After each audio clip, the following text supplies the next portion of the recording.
So anyway, here I am. I am seen and hopefully now heard. Alright. Rip. Yep. And now there's two of me. We don't want that. Go away. Die. Alright. Mute that tabarino.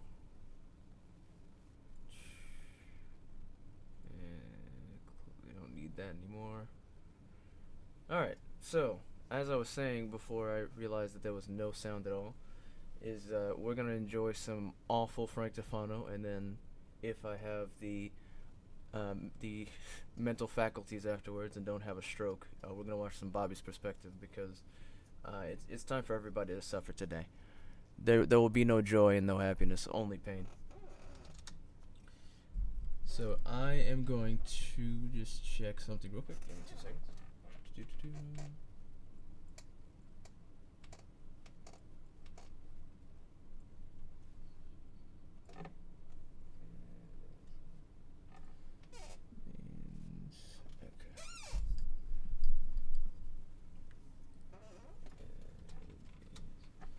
Okay, there we go. Now, who's ready for some grade A cringe?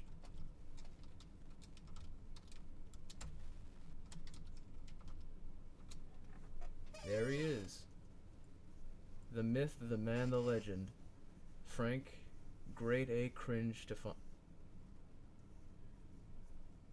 Bobby is incredibly painful, and it's going to hurt me incredibly so, especially after having to witness Frank. So let's see what cringe we've gotten in the past 2 weeks. Looks like there's a lot. Jesus Christ. Alright, let's see. Bulkiest week ever. Best food for minerals. The healthiest meal ever. Interesting. Con Edison con meat. Lamb head. Yeah, I'm not doing that to myself. But actually, let's watch this. Blood work health updates. That sounds hilarious. And just let's see. Alright. So it's been a little. You shut the fuck up. Turn that down. Put the sound on so everybody can hear his bloviating. And let's go. So it's been a little while since I've given you guys an update on my health, and an even longer period of time since we've quit the carnivore diet. I think it's been almost 2 years now. And if you guys are unfamiliar with the whole scenario, the diet basically made my liver progressively worse and worse. Initially, all my health problems started when I took Accutane, which is a pharmaceutical drug that dermatologists give for your acne. So basically, the last 10 years of my life have me been trying to get back to some sort of normal physical health. I have been feeling better and better. The blood work we're going over today has been indicating that, but the main issue is, for example, it's a beautiful sunny day here in New York, and I'm supposed to go down to work in my warehouse. So hey, maybe I'll try to get 1 or 2 hours of sun, but I really need a permanent vacation to just relax and rest for a year or two, and that would really fix my health, given the circumstances of my personal life right now as opposed to my health life. That's not really feasible. So the tests we got today are hepatic FANL, liver function. Hold on, give me 1 second. So let's see. Isotretinoin may also lead to liver alterations such as increased serum levels of liver enzymes and lipid changes. Includes increased triglyceride and total cholesterol. That is a lot of risk for an acne medication. Anyway. Testosterone, ferritin. So the other test that I usually get in addition to this might be some vitamin D, a few other tests, but I don't go to the doctor. Why testosterone? Impossible. Absolutely impossible. You speak nothing but lies.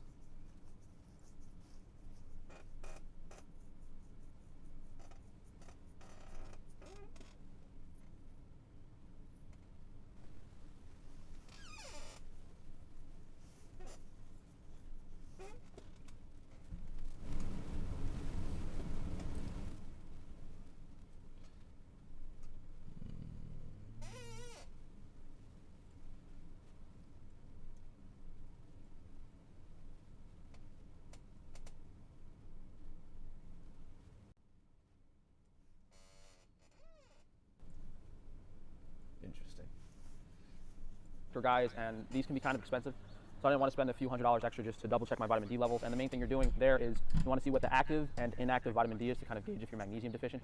And the reason I don't go to doctors is because back when I was experiencing all of these health issues years ago, I probably went to over 15 different doctors and specialists. I had MRIs done, I had colonoscopy, colonoscopy, not the one where they go down the throat, the endoscopy. I had all this stuff done, and they didn't find anything. Not one doctor had any clue what was going on, and I couldn't sleep. At one point, I was losing so much weight, so we use walkinglab.com for the blood work. And if you're in New York, they don't allow it, so you got to like drive to Connecticut, but there's a way around it. So the hepatic function shows my previous results from 2020, so I haven't gotten blood work in about a year and a half. Okay, let's just take a quick look at what we have. So, okay, so these are just this. Let's see, testosterone. Nanograms, but this. Hold on, 523 nanograms.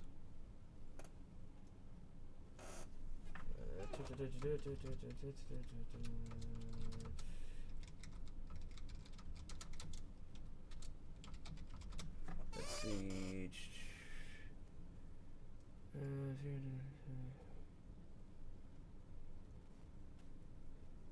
Wait a minute.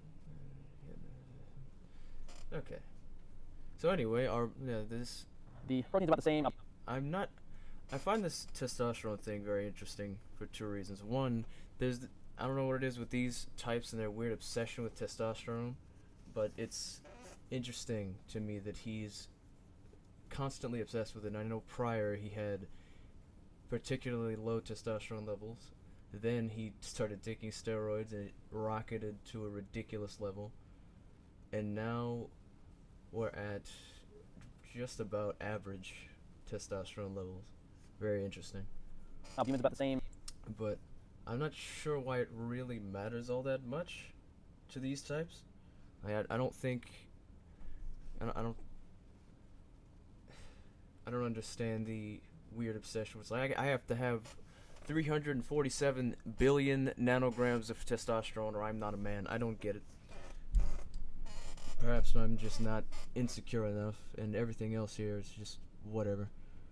Just really not sure this matters. Bilirubin, which is the amount of bile in blood, is also about the same. What went down is alkaline phosphatase, which is a pretty good sign. Usually, if that's really high, it can be a sign of liver damage. And the ALT and the AST have also gone down. And what's important to note is I've been drinking water kefir, which is alcoholic, pretty much every single day, since that period of time. People say alcohol is bad for your liver, but they don't understand the context of the entirety of the nutrition, the B vitamins, the probiotic benefit of the water kefir. So, despite me not having alcohol back then and drinking it over this period of time, my liver enzymes have actually gotten better. And you know what? It appears there's no cringe here. It's just him talking about his blood work. Whatever. We'll move on. But let's see. Oh boy, can't get over your ex. Here's why. Let's see what happens. Let's see what Frank Tefano thinks about not being able to. Oh boy, not being able to get over your ex. Let's see. Oh boy, DNA transfer in mating. I really hope that's not what I think it means. Everyone in love with their toxic ex, frequent verbal complaints of negative behavior, still have feelings, and pursue romantically. Physical, emotional factors can be replicated. Hypothesis: molecular exchange during sex triggers behavioral changes. STDs, various things can be transferred from one to the other. Is there a biological commitment incentive created post? You know what? Let's see what he has to say about this. Sure, this is painful. Most of you have personally encountered or have certainly heard about someone who just can't get over their ex. In my experience, it's mostly women talking about how horrible their ex was, but still end up drunk in bed with them on the weekend. Interesting. So we're already going into incel territory. Got me thinking, how can they be so attached to one guy that the other guys cannot match up? You would think the physical and emotional attributes surely can be replaced with how much attention most women get. It doesn't matter how tall, handsome, funny, attractive your partner is. What does that one ex have that you can't replicate? And so rather than coming to a reasonable conclusion that maybe the person who is involved has some kind of unhealthy connection, or maybe it was an abusive situation, I guess we're going to decide that it's some kind of magical DNA transfer, I suppose. Let's find out. And my hypothesis was, to put it bluntly, the dude nutted in her too many times. And there.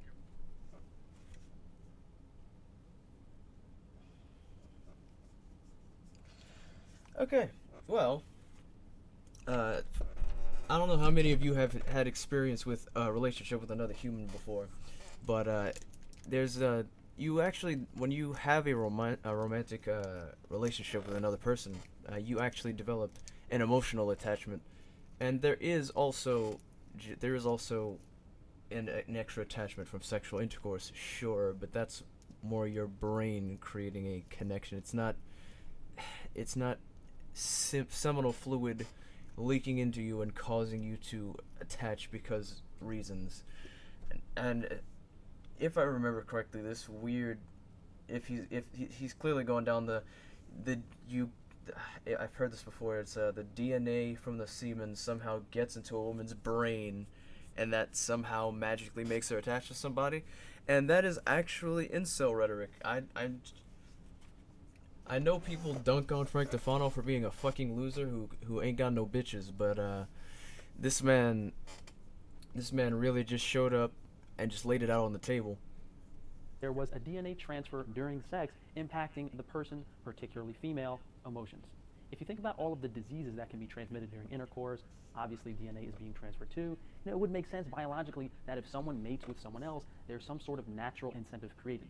And again, the reason I'm focusing on women here is because I haven't really heard men talk about their exes that much. And bro, men talk about their exes all the time. It's a normal thing for just people who are attached to someone they're no longer with to talk about it, because humans like to talk about their feelings. It's just a thing that happens. I don't even know how to calculate the amount of just incalculable stupidity that would make one think that yes, you did a cum, and that's why the woman is attached to you. It couldn't possibly be anything else. Women are the ones receiving the DNA from the men's semen and sperm. Maybe there is a small amount of DNA that the man absorbs from the woman, but I don't think it's nearly as significant as having a dude bust in you 1,000 times in a 3-year relationship. The assumption being that all of that DNA cumulatively over that period of time has transferred some sort of molecules to the woman, making her committed to that man. So the first study, because this is I don't want to die. Not just a nonsense hypothesis, is sperm transport in the female reproductive tract. Cervical muscles filter out low-quality sperm, then uses muscular contractions to enhance passage of sperm through the uterine cavity. Sperm is then stored in a reservoir and maintained in a fertile state until ovulation approaches, where the sperm become activated, allowing them to proceed through heat and chemical stimulation to the egg. And most people are under the assumption that reproduction is some ridiculous race of the fittest sperm to the egg, who can swim faster, and that the woman has to be like peak fertility and ovulation. But in reality, the female's reproductive system is filtering out the sperm and storing the best ones. Kind of like in real life, where guys are chasing after girls, going out to bars and clubs, thinking they're competing with the other males, but in reality, the female already knows what she wants, what she's looking for, and she is making the final decision in who gets to go back to her smelly fish market of an apartment. Second study is sperm-mediated DNA transfer to cells of the uterus and under. The study basically explains that there is a DNA transfer between all cells in contact with the sperm, even with something like HPV DNA, seemingly neutral and passive, completely fucking die. Detectable DNA changes, no inflammation, so there's definitely a lot going on that the average person does not know, that we haven't been told about, that people doing these studies. The next one being absorption and distribution of estradiol from male seminal emissions during mating. So when a male has healthy sperm, I don't even understand how one gets to the point where they reach the conclusion that DNA from your cum goes into the woman and makes her attached to you. Like, it's such a simple thing. It's just we develop emotional attachments, and emotions are based on the chemicals in our brains, and we develop a deep bond with people who we are with. And yes, sexual intercourse does actually deepen these bonds, but it's a fucking mental thing, and it goes both ways. It's not semen crawling to the brain. Jesus Christ. Contains significant amounts of estradiol, a female hormone that promotes fertility. The summary of that study is that hormonal content of sperm is contributing to hormonal changes in the female. So based on just those two previous studies, we know that a male sperm is biologically altering the hormones and DNA of a female. Yes, we're fucking aware that the human body responds to sexual stimuli, whether it be sperm or the wee-wee. Yes, bodies react in ways for sexual intercourse to actually function. How do we reach the conclusion that cum make the brain go stupid? Like, what is going on? What is it? Why? No. So it's not a stretch to say that is also altering the behavior of a woman, female, whatever. Next up is the role of orgasm in the development and shaping of partner preferences. So there are various neurotransmitters released during orgasm, modulating sexual behavior and reward. This affects the person's attraction and bonding towards their partner. The activation of these opioid systems in the body plays a role in dictating what the person's type is. Basically, if you mate with a specific type of person over and over again, you'll be more and more attracted to those features and more specifically that person. The role of oxytocin in relation to female sexual arousal. So we know oxytocin is a feel-good hormone released during sexual intercourse, more specifically when you orgasm. Hypothetically, if a male makes a female orgasm over and over and over again, the continual release of oxytocin in interaction with those transmitters is going to actually alter her brain behavior. It's almost like that thing I just said about the brain building an attachment and sexual intercourse actually helping that slightly.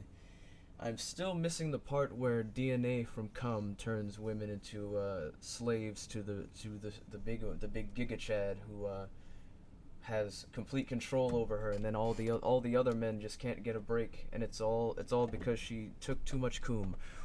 Hypothetically making the female attached to the male. To me, this is really just scratching the surface of the research and studies you can pull up, but it's safe to say 100% that there's a lot going on, from the DNA transfer between partners to the chemical activity in the brain that we don't really know or talk about.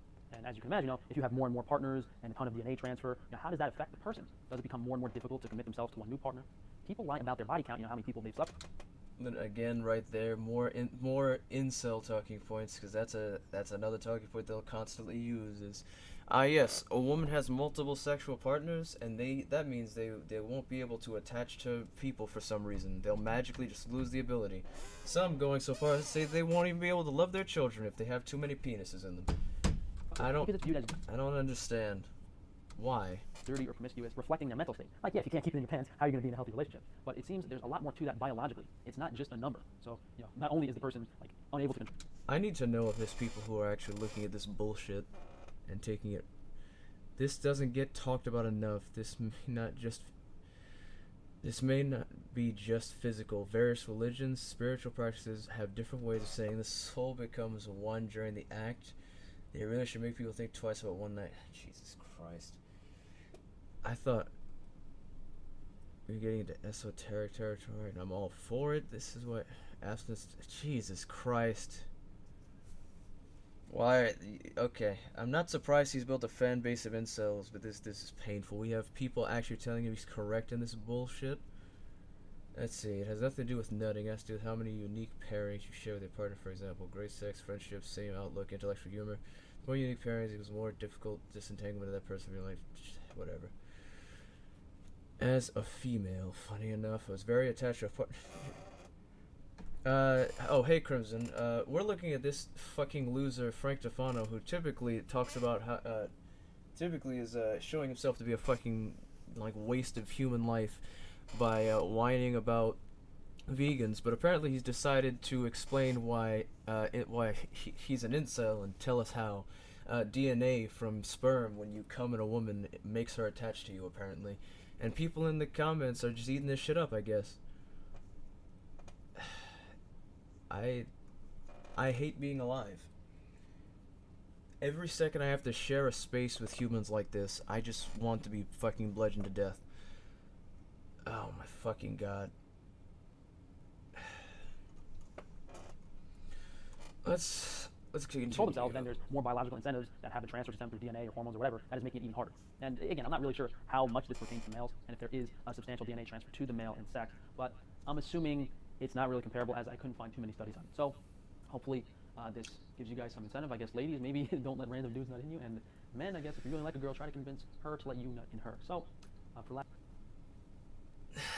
Ugh. I've had enough of this shit. Okay, that was fucking awful. Yep, so there you go.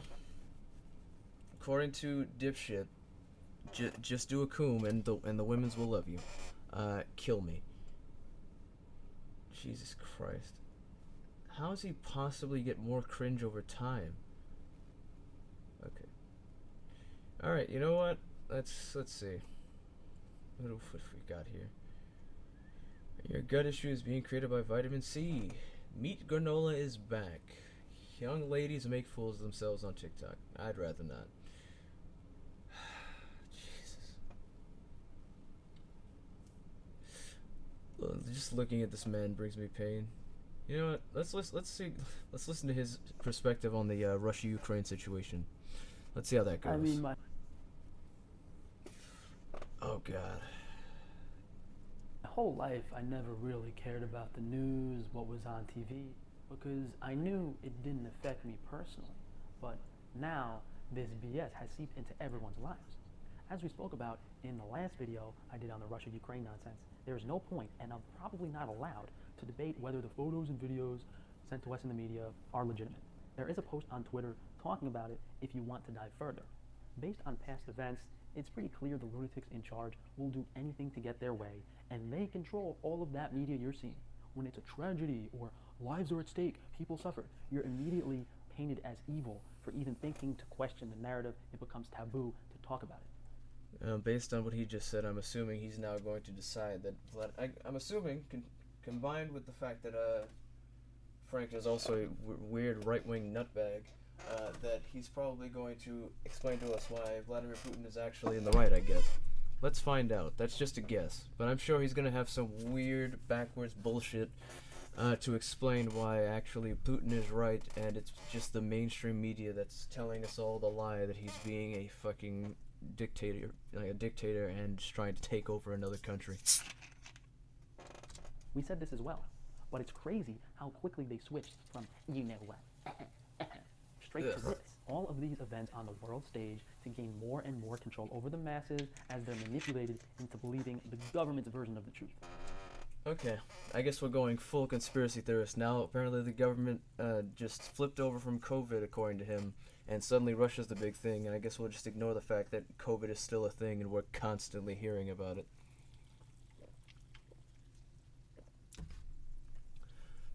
At this point in my life, I don't believe anything unless I see it in person with my own two eyes, especially.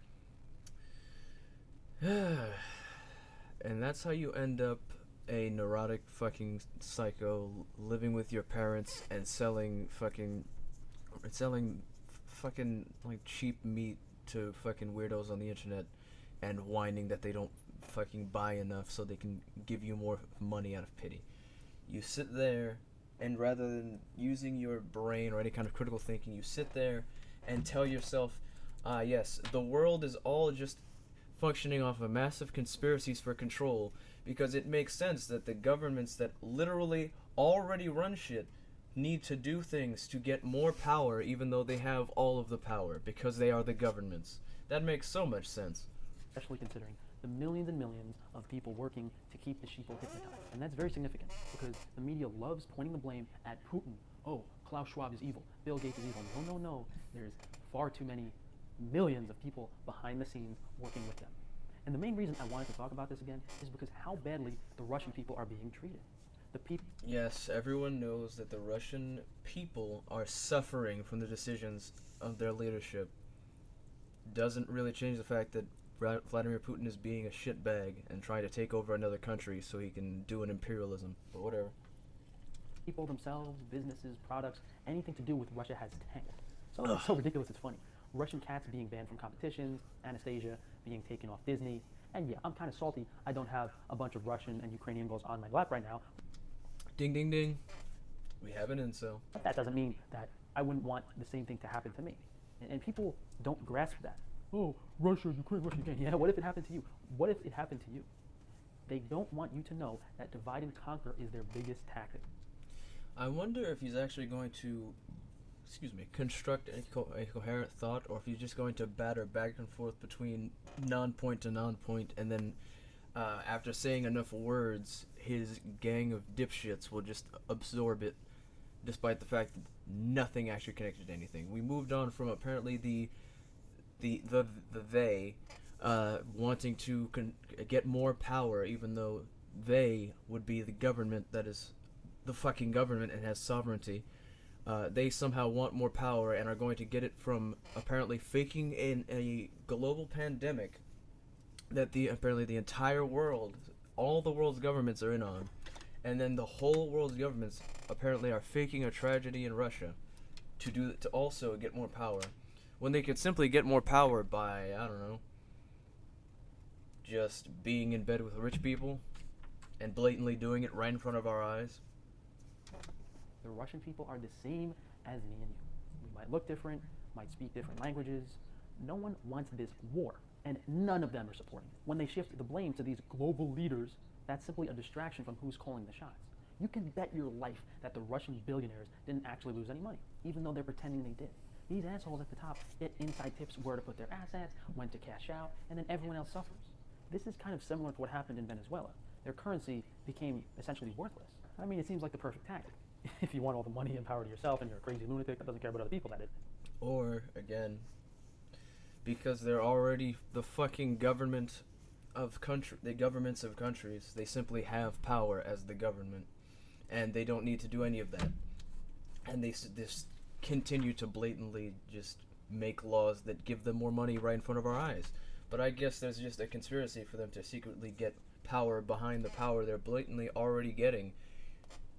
It's one by one, destroy the value of everyone else's years of hard work while you keep yours safe. Of course, there are multiple ways to do this. Politicians have been buying stocks in defense companies right before the war. One example of that is Pelosi. Yeah, I'm well aware that Putin's already an authoritarian piece of shit who gives not a single fuck about Russian people and would gladly beat them to death with a crowbar if it would give him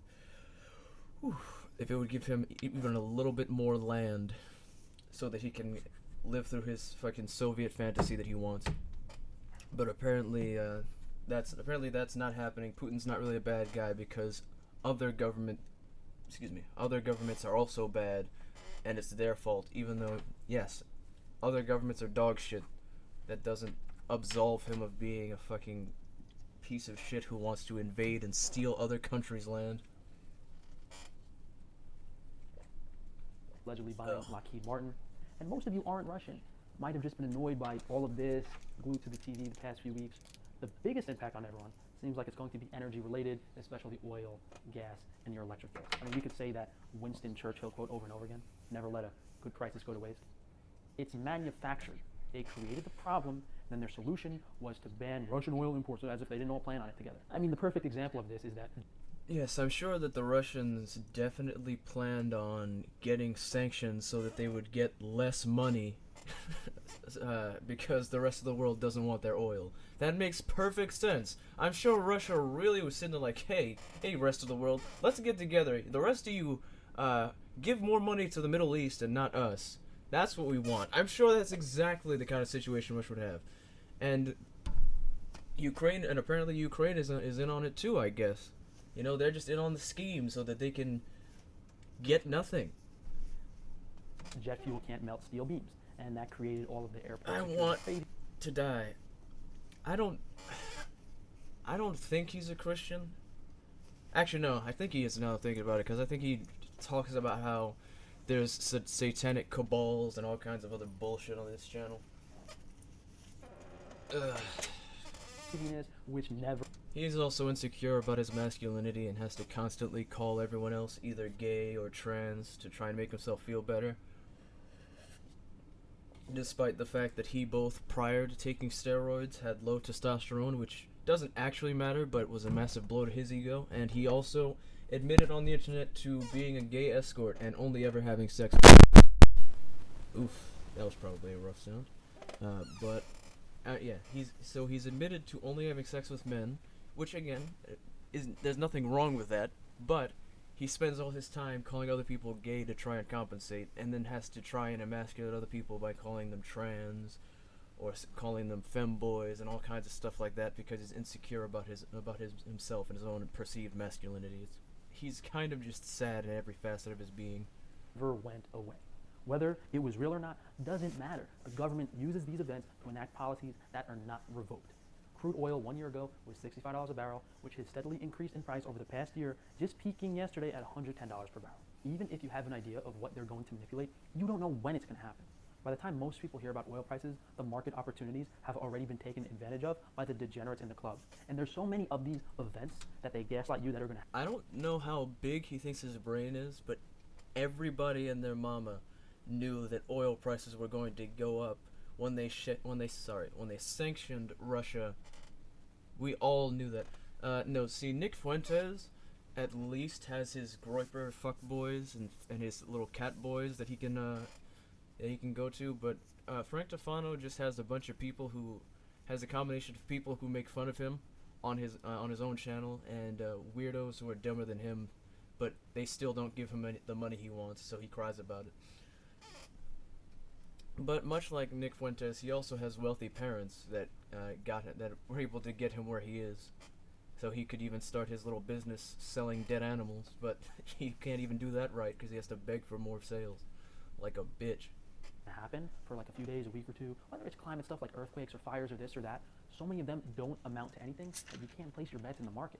This is one of the ones that happened to actually stick to the wall that they were flinging stuff at. It's absolutely disgusting once you understand the whole context of it, how they want everyone to be poor. So many people losing their jobs and livelihood at the start of this nonsense 2 years ago.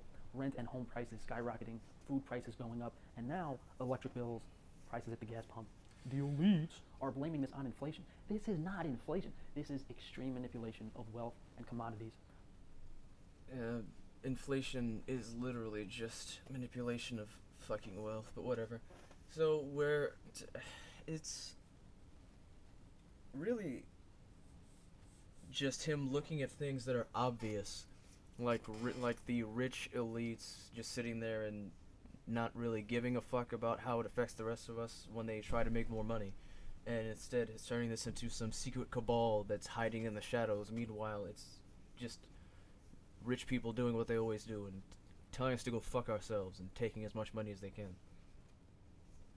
I don't understand why it has to be some secret evil group of whatever the fuck hiding in the shadows, touching the children and fucking, I don't know, sacrificing virgins to Satan or whatever the fuck. There's no point in adding the extra bits. Whenever these fucking rich folks decide to start molesting children, it happens out in the open. We find out about it, and they just never end up in prison. Why? Because they're in power. When they decide that they want money, they just take it. They blatantly put out laws that fuck us out of our money, and then they take it, and no one does anything. There is no secrecy to any of this. It happens right in front of our eyes.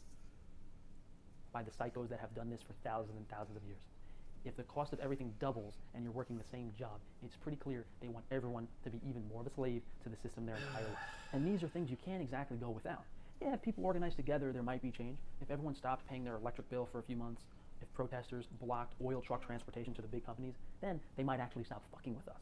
They have manipulated everything to make... I've seen the talk about tofu before and had to go make some. I kind of want some tofu now too.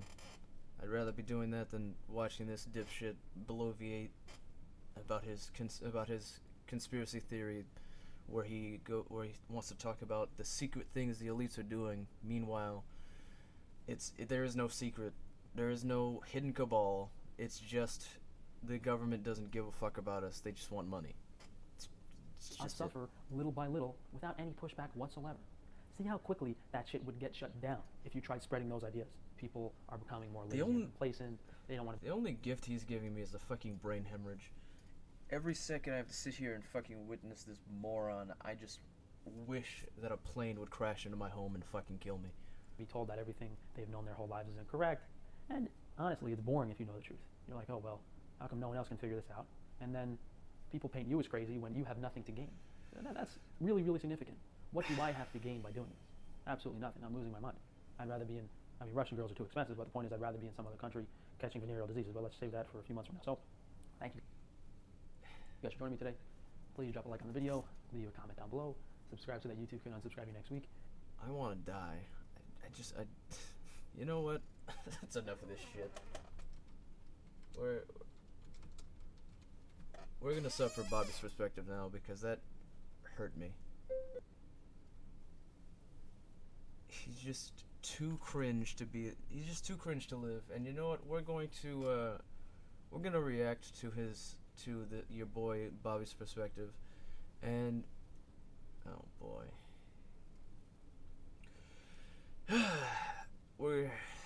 Bobby's perspective more consistently whines about vegans, so I'm gonna have a lot more to talk about because I'm obviously a lot more well versed in nutrition and in vegan philosophy than fucking politics. Oh boy. Okay, let's see. I'm gonna go with this first. We're gonna see. I'm willing to bet this. Sorry, vegans. Meat extends human life. I think someone already cited me the study for this, and if I remember correctly, it was literally a study that had nothing to do with vegans or whether meat extended life. It was a study where they compared countries that ate more meat to countries that eat less meat, and what they were comparing was child deaths from an age, I believe, 1 to 5. But the issue is, when you actually look at what countries eat more meat, they're first world nations. And the ones that eat less meat tend to be third world poor nations. So the issue you have there is that you cannot draw the conclusion that meat makes you live longer when you're comparing first world countries with better healthcare, better access to food, and all kinds of other quality of life benefits to poor nations where people struggle to get food, where people, have less access to medicine, where people have far harsher conditions to live under. There's so many different things there that would cause someone to die before they reach the age of 5. But let's see. Bobby just talks and he never shows studies. Ugh. Also, let's see. I'm batch cooking 6 pounds of baked potatoes in my large instant pot, making a giant Can I have some? I want some potatoes.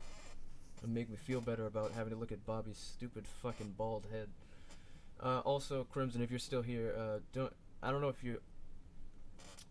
you'd be surprised, but Bobby is an actual Nazi. He literally has said that he identifies with Nazism. He's dog whistled about the fucking JQ.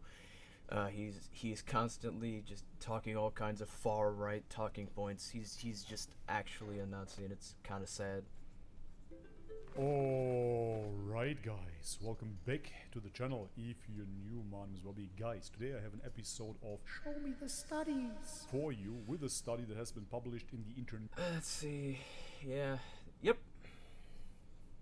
that's the study I was talking about. I'm pretty damn sure. National Journal of Analysis 175 contemporary. Medicine. It is a cross-sectional data analysis of 175 contemporary populations. The vegans should absolutely love this episode. Let's have a look. Here you have the study in its totality, and I'm gonna link it in the description box. But because I'm dummy meathead Bobby, we're just gonna read the article today. Meat eating extends human life expectancy worldwide. Mind blown. Has eating meat become unfairly demonized as bad for your health? No. Anyone doing actual research into the effects of on human health from eating meat would know otherwise. Let's see. That's the question a global multidisciplinary team of researchers has been studying, and the results are in. It's great because I have potatoes for days, and I just have to make stuff to smother them with. And it does sound pretty good. Eating meat still offers important benefits for overall human health and life expectancy. Go. Or maybe it's just having access to food at all is better than starving to death before you can live a month. Figure. Study author, University of Adelaide researcher in biomedicine, Dr. Now, I want you to just think about what I said about this study in question, and this quote right here. The researchers found the consumption of energy from carbohydrate crops does not lead to greater life expectancy, that the total meat consumption correlates to higher life expectancy, independent of competing effects, total calories intake, economic, that's all just other fucking variables. The study was literally not built to be able to find something like that. You're literally just comparing rates of child death in different populations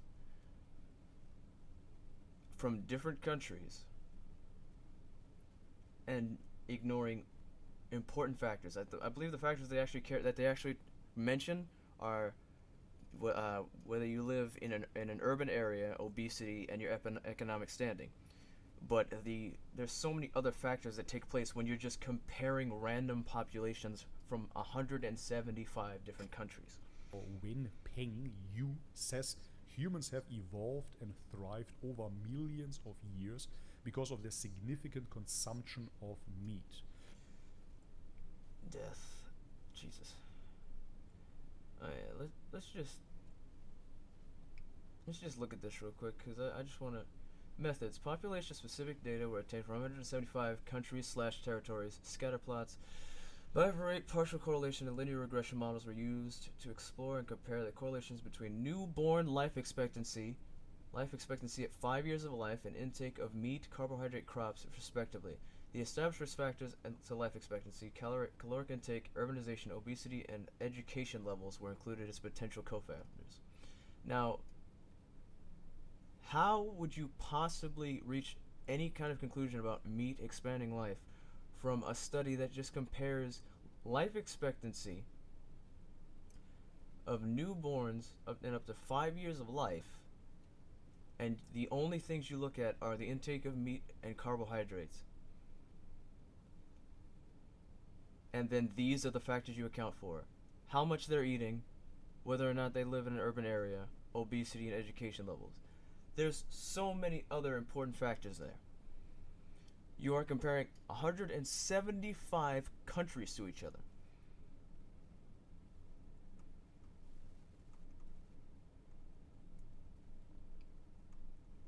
It's painfully obvious that it's bullshit, but yet it's being treated like this is some big brain fucking vegans owned.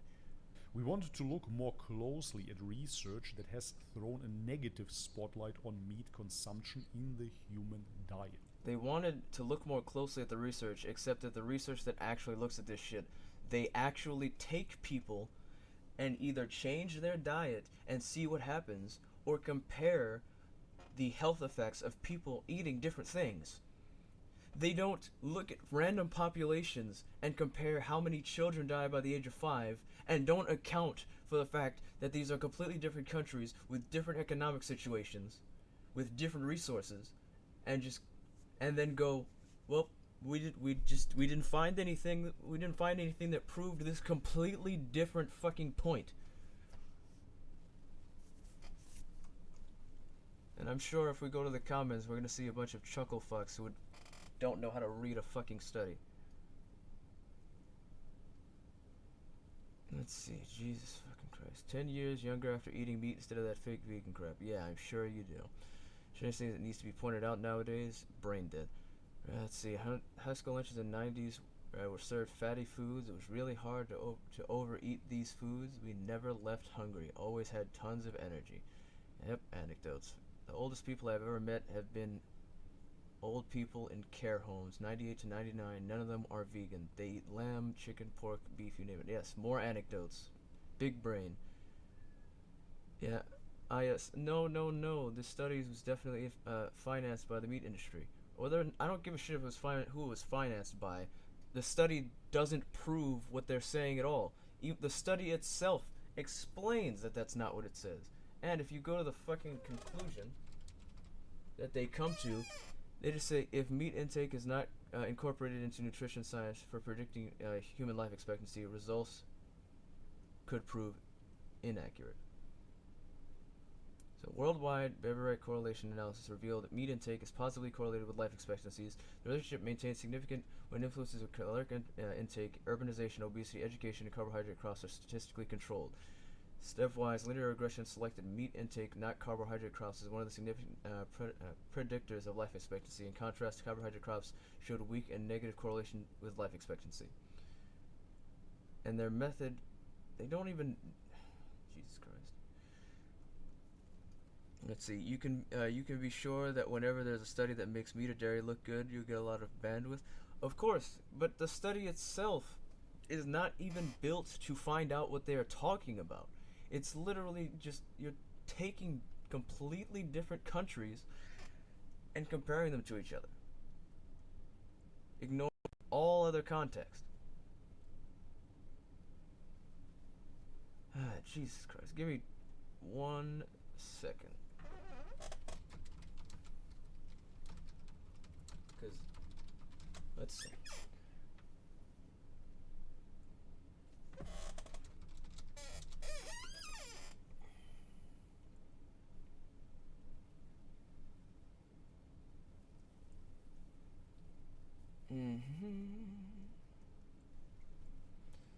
So let's see.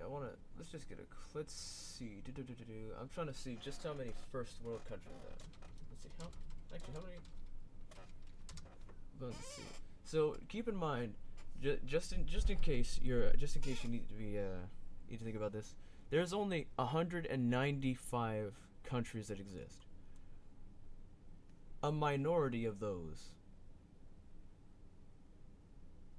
are these Western nations with large meat consumption, which have so many other factors. And we're just going to casually ignore all these other factors. And I'm very suspicious of this study because of that, because it's pushed out in this way, but despite the fact that it has no way of actually proving what these people are using it to say. But I'm sure, where is it? The fucking where are you? Is it not on this page? What's the fucking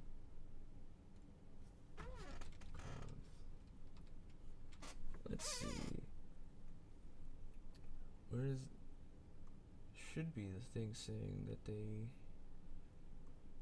disclose? Yeah, they're right here. The thing that every study says, even if it's a blatant lie, the authors declare they have no competing interests.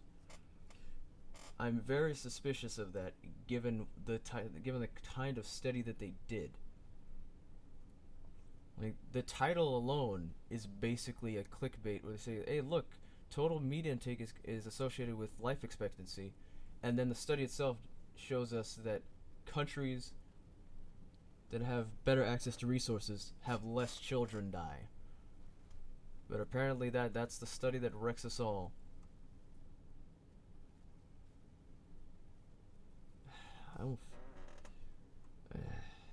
Dr. Yu says, looking only at correlations of meat consumption with people's health or life expectancy within a particular group and that right there is a dishonest claim. Looking only at correlations of meat consumption with people's health, that's not what the research does. Research controls for these things. Time and time again, there are studies where, again, they actually control for different variables, and in certain cases, they will not only do that, but the study itself will be them changing people's diets around, and then upon removal of animal products, their health markers, they become healthier. Rather than having higher risk of disease, they have a lower risk of disease. This is a very dishonest fucking description of how these studies are done, which again is very suspicious. Particular region or country can lead to complex and And the even funnier part is, while he's talking about looking at only correlation, all the study did was look at correlations between populations, where the ones that happen to be eating more meat happen to live longer. There's a correlation there, but there's also the correlation that countries with higher life expectancies and with lower infant mortality have more access to medicine, to shelter, to food. Leading conclusions. Oh, so you say correlation does not equate causation? Our the very concept that shows why this study is dog shit. Team broadly analyzed the correlations between meat eating and life expectancy. Only looking at correlation to meat consumption with people's health or life expectancy within a particular group, particular region or country can lead to complex, misleading conclusions. Our team broadly analyzed the correlations between meat eating and life expectancy and child mortality.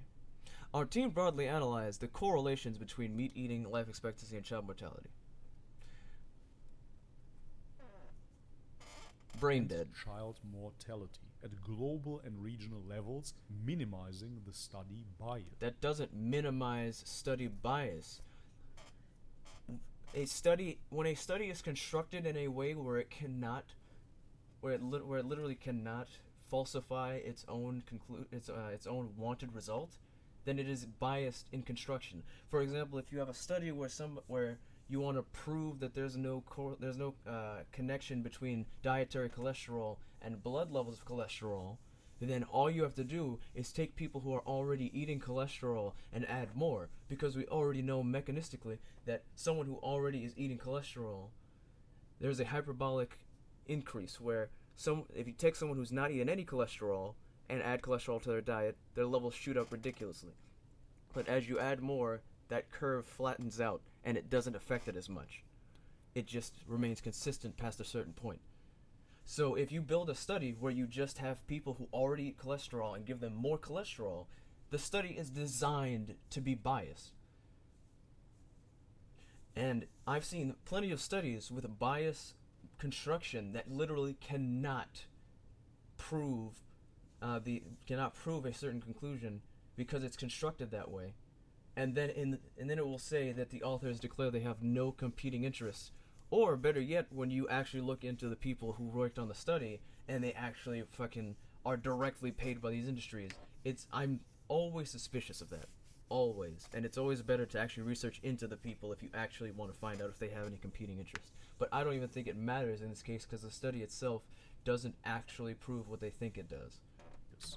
And making our conclusion more representative of the general health effects of meat eating. An unbiased meat study? Impossible. Yes, it's so unbiased that it literally used a method that could not possibly actually prove the opposite conclusion. Published in the International Journal of General Medicine today, the study examined the overall health effects of total meat No, it did not. That is false. consumption in 170 Life expectancy and child mortality plus countries around the in 175. world. The researchers found that the consumption of energy from carbohydrate crops, grains and tubers does not lead to greater life expectancy, and that total meat consumption correlates to greater life expectancy independent of the competing effects of total calories intake. Just eat enough calories. Economic affluence, urban advantages, and even obesity. Meat of small and large animals provided optimal nutrition to our ancestors who developed genetic, physiological, and morphological adaptations to eating meat products, and we have inherited those adaptations. While detrimental effects of meat consumption on human health have been found in some studies in the past, There's no some studies of the past. It's the overwhelming fucking conglomerate of evidence. That's why the largest fucking associations that actually look at these health conditions, diabetes, heart disease, cancer, and they have come to the conclusion that these things that animal products actually affect your rate of fucking developing these diseases. It's not vegans going around doing these studies. These are actual researchers, and if you actually look at meta-analyses or reviews of meta-analyses by these professionals, the conclusions that are come to when they compare these studies that say there's no connection and the ones that say there is a connection is, very strangely, the ones that have a connection seem to be stronger evidence for some reason. They always seem to weigh heavier when you compare them to each other. Very strange. I've been vegan for 13 years and I just ran my first marathon under 4 hours, and at 51 years old with no training other than running a few miles every day. Carnism debunked. Exactly. All the carnists have been fucking wrecked now because your anecdote beats their anecdotes. And I just it's always funny to me, but whenever these studies come out, that prove that meat healthy, why is it always some random study that in no way actually proves that meat is healthy, that could not possibly prove that or disprove that because of the way it's designed? And there's always only one study. There's never a meta-analysis that says this. There's never some large group of professionals in that field that come together, look at the research, and create a paper saying that. It's always just one random study out of nowhere that then when you actually look at the study itself does not say that at all, or says it, but the evidence for it is fucking awful. the methods and findings in these studies are controversial and circumstantial, Dr. Yu says. Senior author of the study, University of Adelaide, Emeritus. Circumstantial, huh? I wonder why it would be circumstantial. Professor Maciej Henneberg, that's a mouthful, says humans have adapted to meat eating from the perspective of their more than 2 million years evolution. Meat of small and large animals provided optimal nutrition to our ancestors who developed genetic, physiological, and morphological adaptations to eating meat products, and we have inherited those adaptations, Professor Henneberg says. Before agriculture was introduced 10,000 years ago, meat was a staple food in the human diet, she says. Depending... It really was not. Say, in order to accept the idea that meat is a staple food, you'd have to ignore the fact that when we actually look at the remains of humans, they got fucking obliterated by most of the animals that they tried to hunt. Either if the animal was big enough, most of the time we came over with our spears or our traps or our bows and arrows and got fucking wrecked. Or if it was a smaller animal, we couldn't catch it, and then those people would starve to death. That's why there's so many examples of these Neanderthals in Europe who would just be starved or have destroyed bones from getting fucked up by a powerful animal. Humans are not these alpha predators that people think we are. We got fucked. Oh, excuse me. Until we had the ability to fucking start applying animal agriculture, we got fucked trying to hunt animals. And our best chance was to, if we had a large enough group, try and pressure an animal, which very often would not work, because a big enough animal will fuck up a large amount of humans, or we just have to eat something else. And in areas where something else wasn't an option, there was a lot of starvation going on. Humans did not thrive off of meat. People survived off whatever the fuck they could find. Very simple. On which minor groups of people you study and which meat types you choose to consider, the measure of meat's role in human health management may vary. However, when all meat types for all the populations are considered, as they are in this study, the positive correlation between meat consumption and overall health at a population level is not sporadic. Co-author, anthropologist at the University of Adelaide and biologist at the Polish Academy of Science, Dr. Arthur Saniotis, says the findings are in line with other studies that show cereal-based foods have lower nutritional value than... Jesus Christ.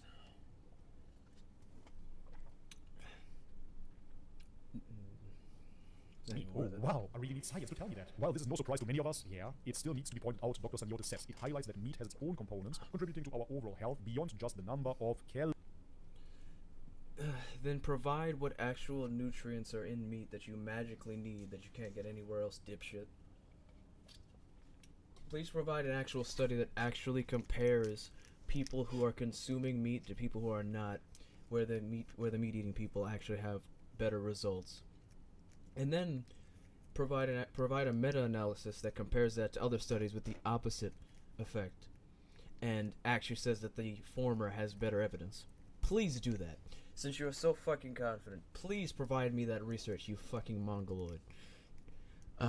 Let's see. Bobby's wrist is working overtime under the desk while he's reading it. Of course it is. I'm sure. And after this, we're gonna watch him get angry because the gays exist, and it upsets him. And that without meat in our diet, we may not thrive. Our take-home message from the paper is that meat eating is beneficial to human health, provided that it is consumed in moderation and that the meat industry is conducted in an ethical way. Alright. Literally a bullshit study that does not in any way prove what this fucking charlatan is saying. But hey, the study has a title that sounds nice, right? So just ignore what the study actually says about what it did and how that would in no way prove that conclusion. That doesn't matter. Jesus Christ. Let's watch him get mad at gay people for existing. Let's enjoy that. Opposing and trying to end carnism. Yes, end veganism. You will eat the bugs. Ugh.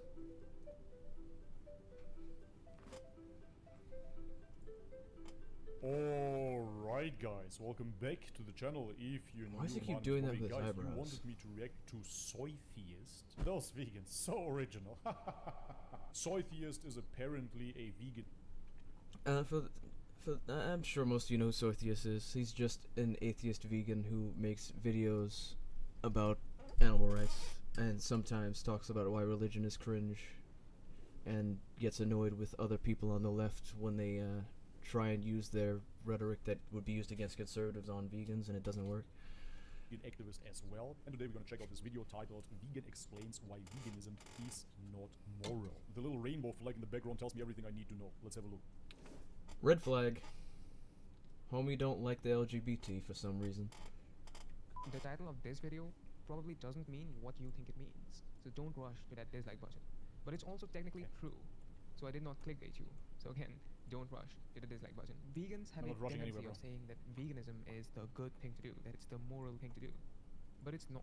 It's the neutral thing to do. Like, consider what neutrality means Wow, I never heard that one before. Woohoo. on moral issues. Neutrality on moral issues Most vegans copy each other, but then they present their videos as if they're some sort of philosopher king presenting the newest ideas. Wow. means to neither Yes. You know, all these vegans who are just like, yes, it is I, the arbiter of all philosophy. Look at me and my original ideas. It's not like vegans literally are a group of people who are just arguing for the same thing, and hence would use the same arguments very often as we communicate with each other and help each other form better, more coherent arguments. I can't believe we would actually use similar lines of reasoning. fold nor oppose a given issue. In general, people, vegan or not vegan, tend to view eating animals as the morally neutral thing to do. But it's not. Consider what's going on when we eat animals. We actively fund these industries. We fund these industries that are responsible. Dude, you are funding industry. Also, Bob is about to go on a stupid rant about how you're still funding industries if you're vegan, which ignores the point that he's making, so that's gonna be fun.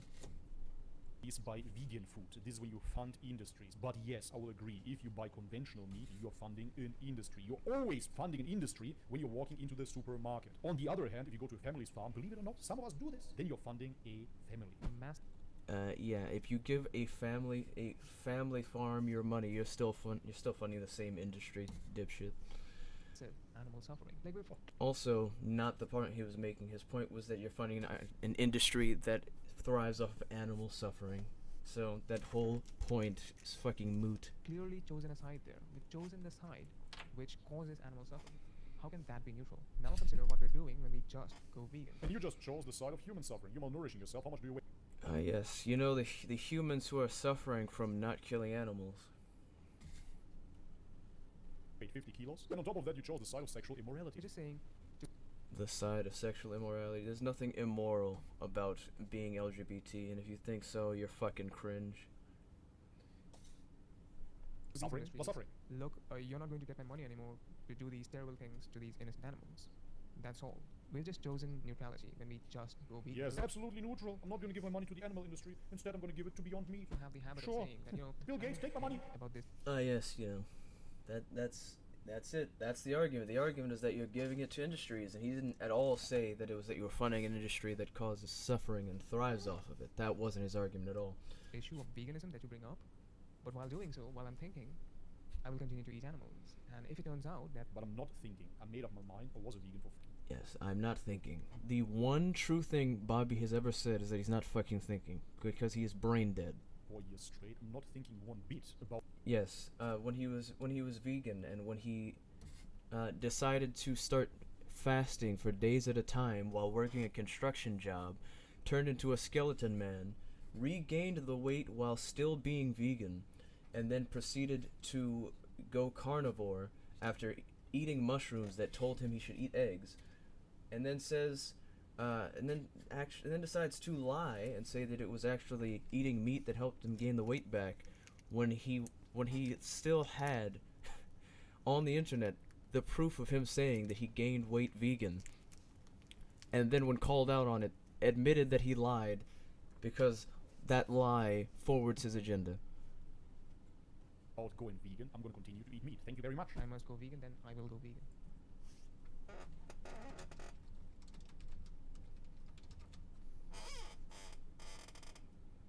Let's see.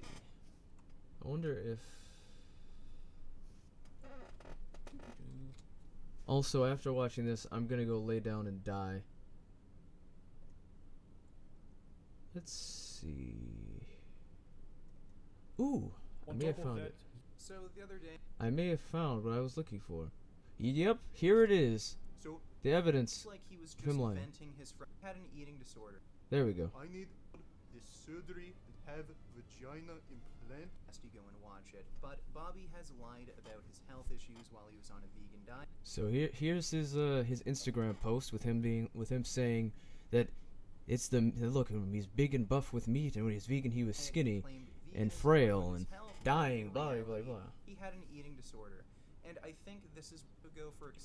So here's him while vegan, by the way. He went through a Diet juice fast. issues.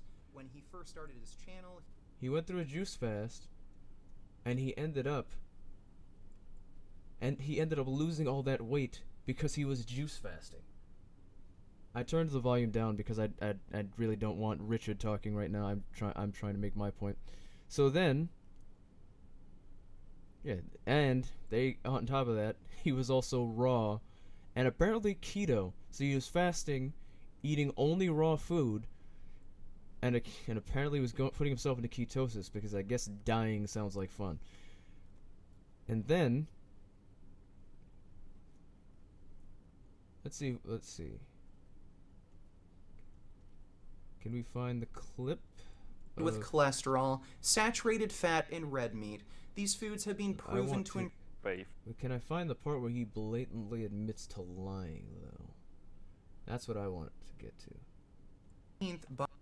Didn't get anything. Asked him again, didn't get anything. So, that was basically... Was that not in this one? I want to get the clip where he admits that he lied.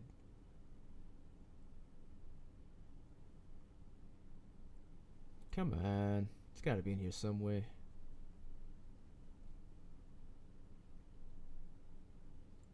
Let's see here. Okay, so there we go. We got him. Juice fasting transformation. Oh, there we go, actually. Here we go. And then here's him when he gained the weight back. After he did his juice fast, then he gained his weight back in his 8-week transformation whole food plant-based. And remember this video here where he lost all the weight, 2017. This is him gaining the weight back, 2018.